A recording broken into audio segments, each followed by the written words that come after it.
Spotlight is proudly sponsored by HEC Media, St. Louis's home for arts, education, and culture.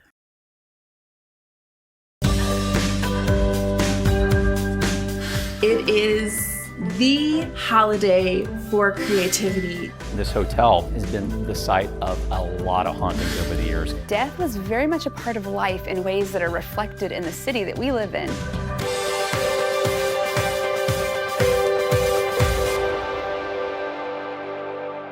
It's a special Halloween edition today on Spotlight. Building realistic body parts for medical training at Mizzou. Plus, we'll take you to St. Louis's lost cemeteries and find out about the body snatchers. And then an artist who uses found objects to make spooky and not so spooky creations. But first, master illusionist Harry Houdini performed in St. Louis, including a stunt staged at City Hall. It's Sunday and you're watching the multiple Emmy Award-winning Spotlight.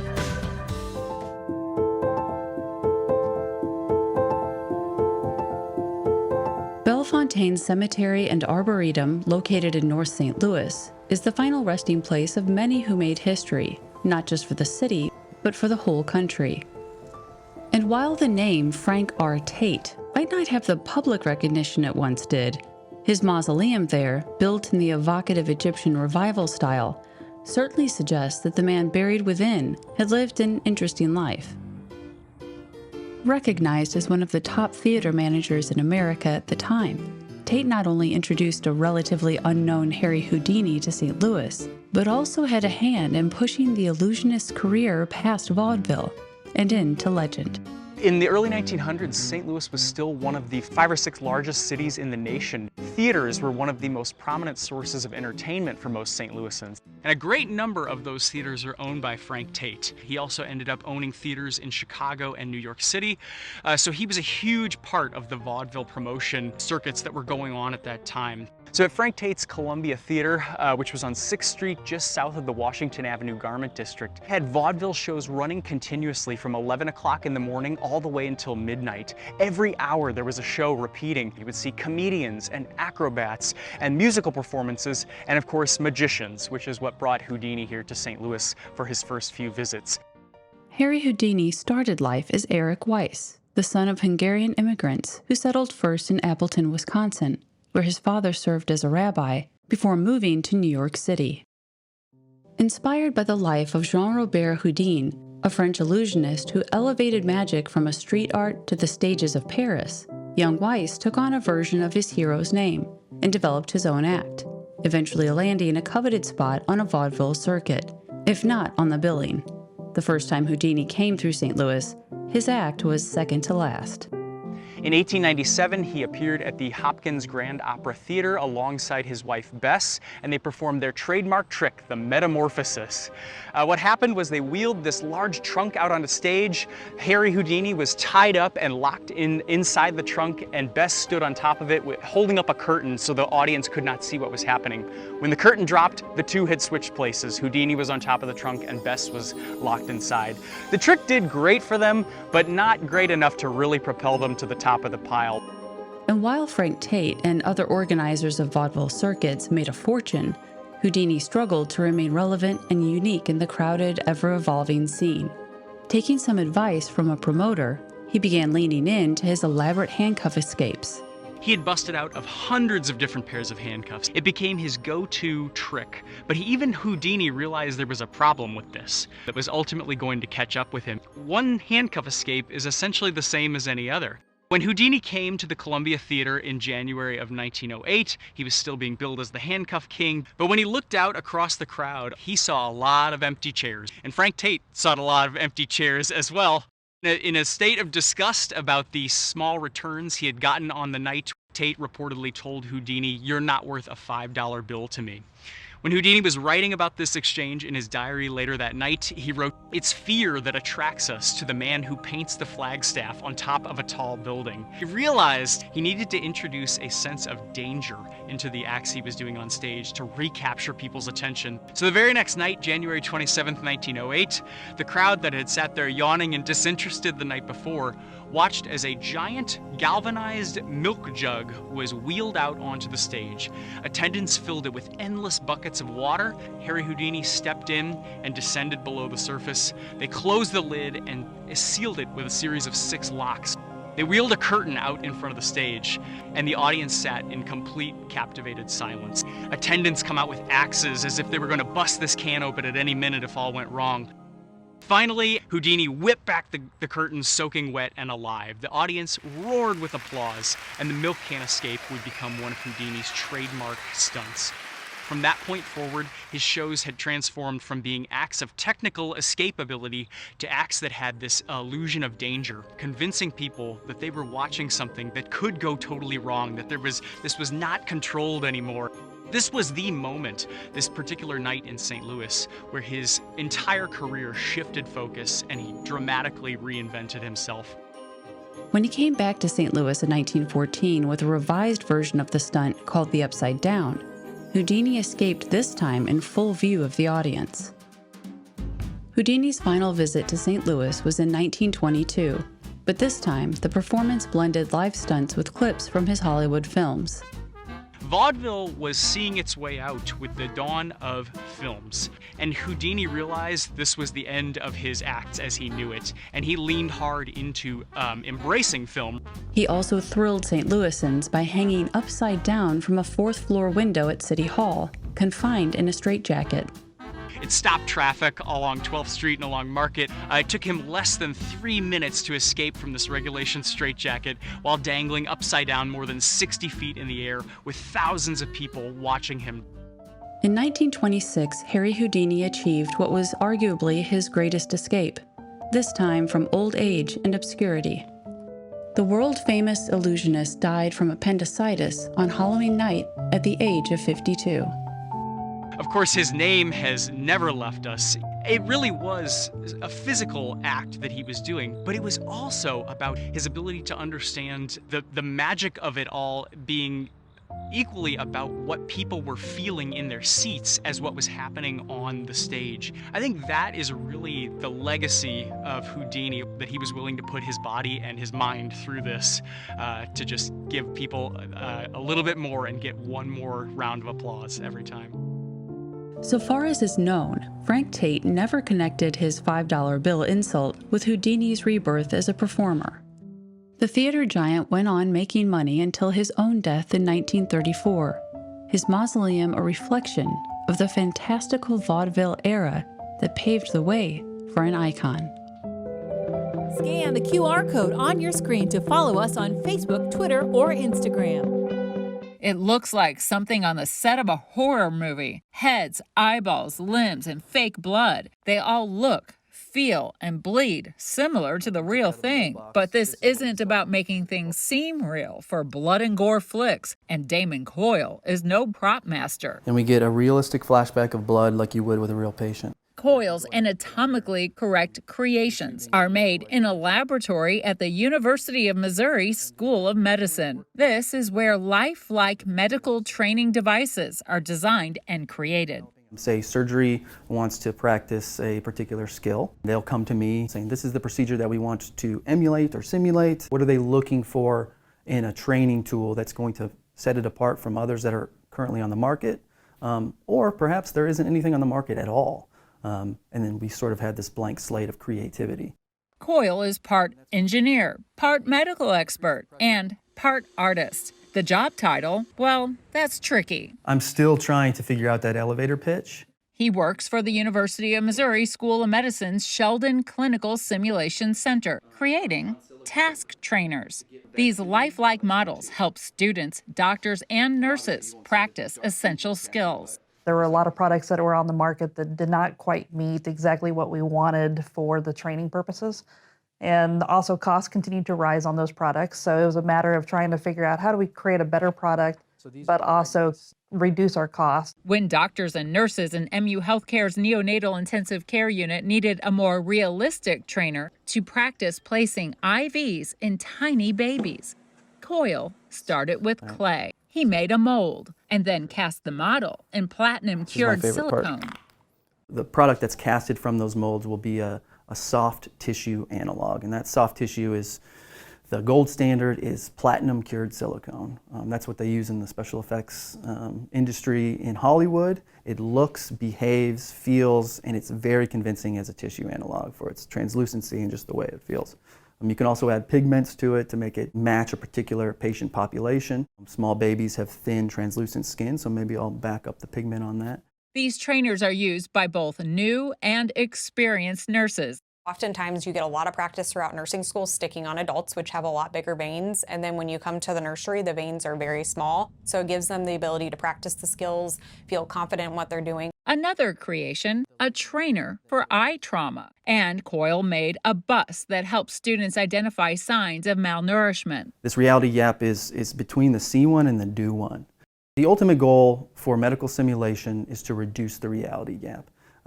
Between the see one and the do one, there's a lot of room for negative patient outcomes. So if we can provide something that looks and feels and behaves real, we can potentially reduce negative patient outcomes. For original programming and award-winning content, explore hecmedia.org.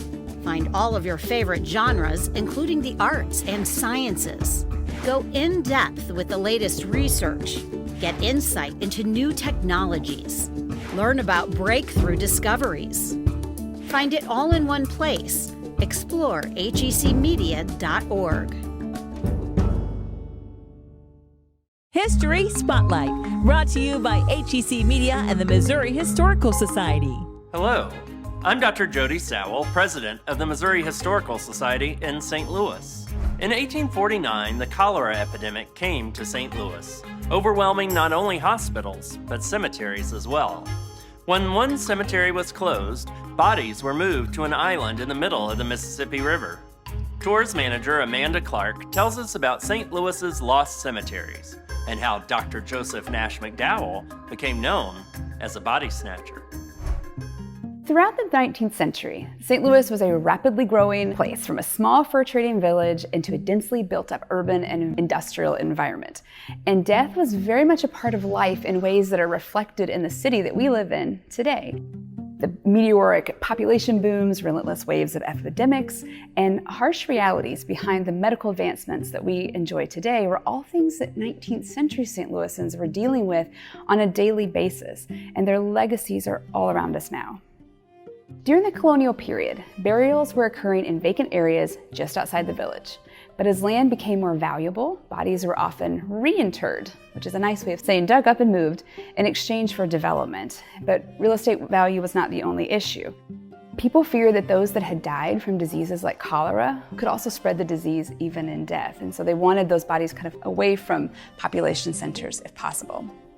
In the 1820s, the city officially says no more new cemeteries in the city limits. Every time the city limits grows, they have to dig up those bodies and move them to new cemeteries. That happens several times to tens of thousands of people. And those spaces, though, weren't always just built over with buildings. For example, the lovely Benton Park in South St. Louis was originally known as City Cemetery, and it opened in the 1830s. It was full by the 1850s, though. And in 1859, the cemetery was closed, and all of the remains were moved onto an island in the middle of the Mississippi River, known as Arsenal Island. Arsenal Island also had a hospital as well as a big vegetable farm. Islands in the Mississippi are actually just sandbars, and they will eventually start to wash away. So as the sandbars started to wash away and move, so did those bodies. And so all of those remains, plus ones that had been added during the Civil War, were all reinterred at the new Jefferson Barracks National Cemetery. Death was also present in a different way, in the form of the practice of body snatching. Body snatching, as opposed to grave robbing, involved the theft of a newly deceased person's body from their burial location. And the majority of those thefts affected members of marginalized communities and from lower social economic classes. Those bodies weren't stolen for no reason, though. They were stolen and given to medical colleges to use for anatomy classes and to study diseases. And as the study of medicine began to quickly evolve in the mid-19th century, so did the need for more and more cadavers to supply the medical schools. So there becomes a major tension between the honorable doctors and their medical advancements and the realities of cadaver procurement. And that's something that people have to really struggle with. Just as those new medical technologies become available, So do new burial practices that were meant to protect your loved ones from being disturbed once they were in the ground. In St. Louis, the person most associated with this time is a man named Dr. Joseph Nash McDowell. He's a highly eccentric but also gifted doctor that moves to St. Louis and founds the first medical school west of the Mississippi. On more than one occasion, violent mobs stormed McDowell's medical college, fueled by this discovery of an empty grave. He was able to escape them in various ways, once by flashing his arsenal of Revolutionary War weapons, once with his bear, his pet bear, and once by laying flat under a sheet, the mob never lifting it because they were looking for a small child. And these are just a few of the ways that the rapidly changing technologies and attitudes towards death in the 19th century show up in our built environment today. Next week on History Spotlight, the hope for the Pruitt-Igoe apartments and the impact that they had on the St. Louis community. To learn more about the Missouri Historical Society, visit mohistory.org. HEC Media. Recognized, celebrated, honored time and again for excellence in the industry. Find all of the award-winning content at hecmedia.org.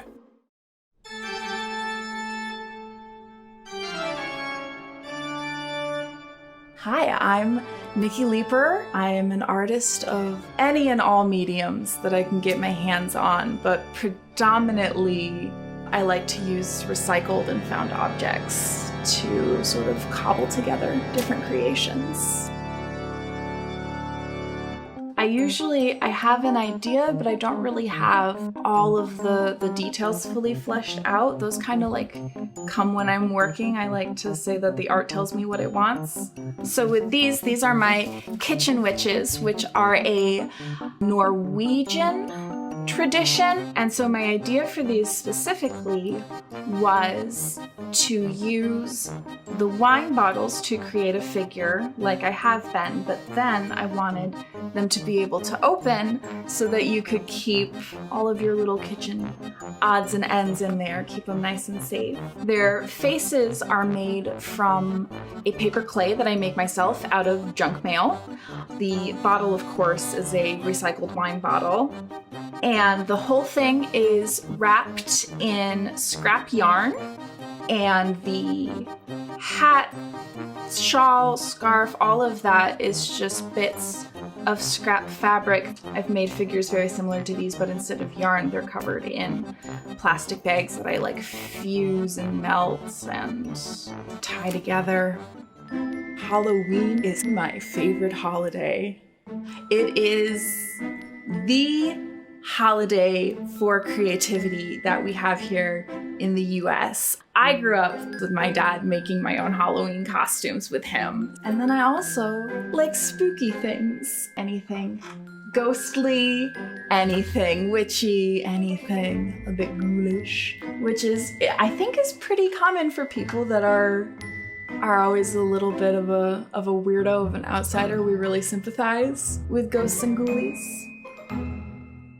I like making friends out of recycled materials, and that's sort of my end goal. I've always felt a very strong attachment to inanimate objects, and these little tiny figures are so automatically endearing. And so what I hope is when someone's looking at my work, they'll see like one piece in particular and know that like that's their kitchen witch. That's the one that needs to be in their kitchen, because there's like a connection, and almost interpersonal connection there.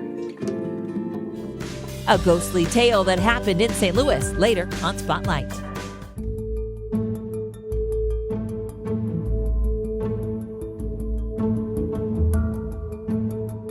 Mark Twain once called Alton a dismal little river town, and he wasn't wrong. It's not dismal, but it's really, really haunted. And it's mostly because we've had so many really interesting and traumatic events happened over the years here. It's really known as the most haunted small town in America, and the Mineral Springs Hotel, where we are right now, is right downtown in the center of it all. This hotel, built in 1913, has been the site of a lot of hauntings over the years.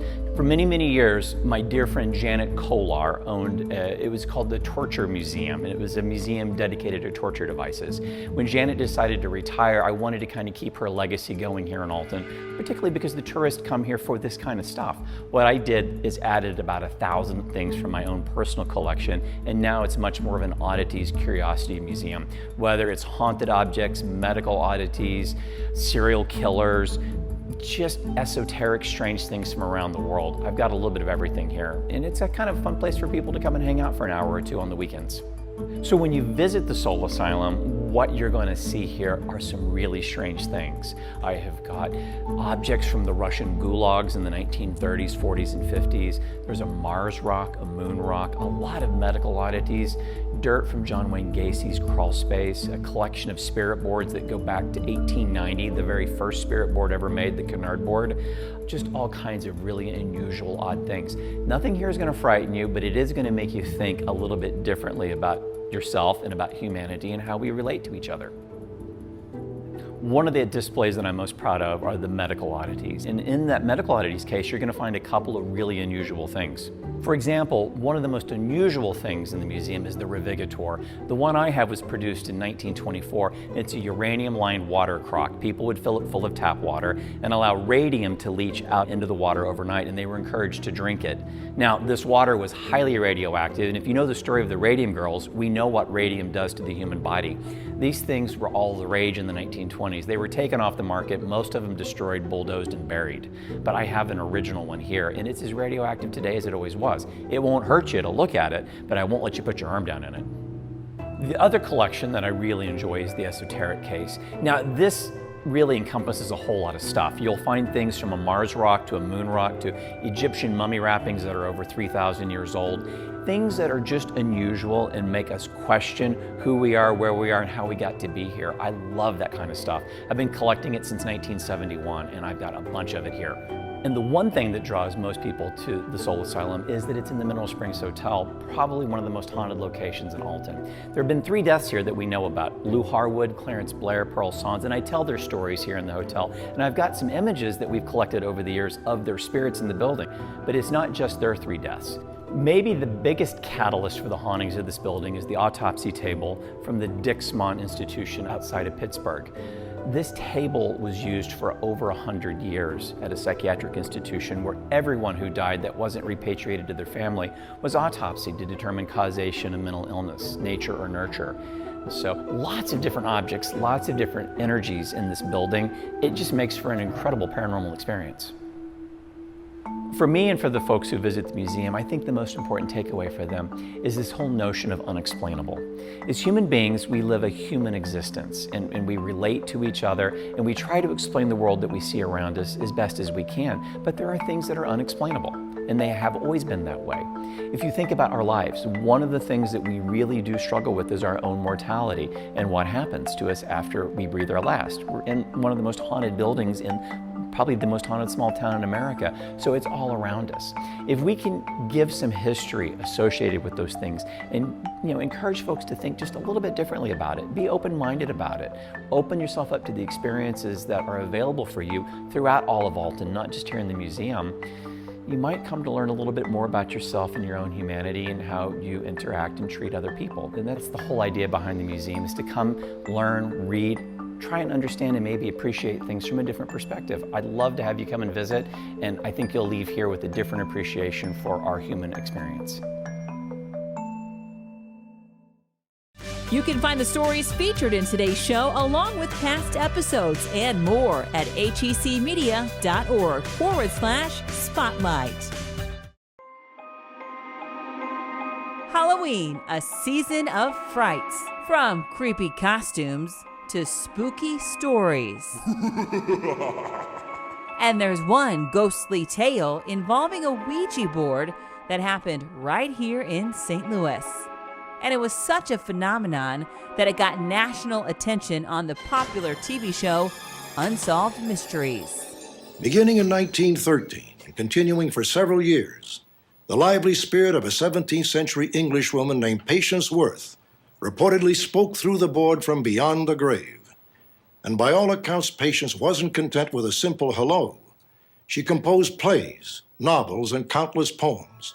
There was a woman by the name of Pearl Curran. She is basically your average middle-class St. Louis housewife. Pearl decides to take her turn at the board, and a person comes through, a voice comes through, however you want to describe it, a message comes through, and it's a woman who states her name as Patience Worth. Day after day, Pearl continues to channel Patience through the Ouija board, transcribing messages from her one letter at a time. To the extent that sometimes she was putting out 5,000 words a night, which is pretty amazing. Christopher Allen Gordon, Director of Library and Collections at the Missouri Historical Society, says they have 37 volumes of transcriptions that Pearl and Patience created. They're typed out transcriptions. We also have a collection of Patience Worth's novels and some of her poetry and a few issues of the Patience Worth magazine.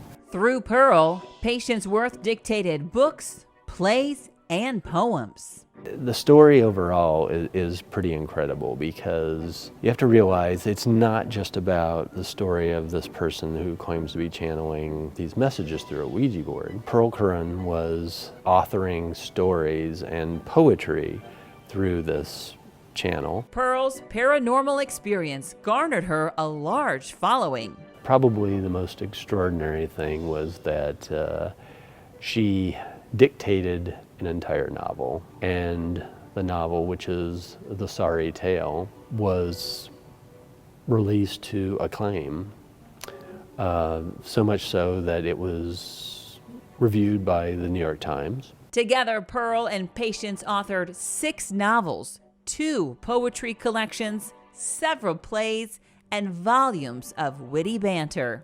People were astounded at the story. It is an incredible story. Some critics claimed it was a hoax, and Patience was just from thoughts that Pearl was thinking and not an actual spirit being channeled. Obviously, people are questioning whether this is authentic or not. She had quite a few critics. So whether this is a tale of truth or just a bunch of hocus pocus, I put a spell on you.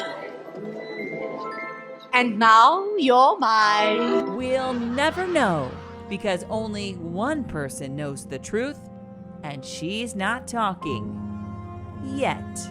And her headstone says Pearl Curran, and underneath it does say Patience Worth. Took it to the grave. Next week, a tech reporter writes an urgent warning about the ultimate surveillance tool.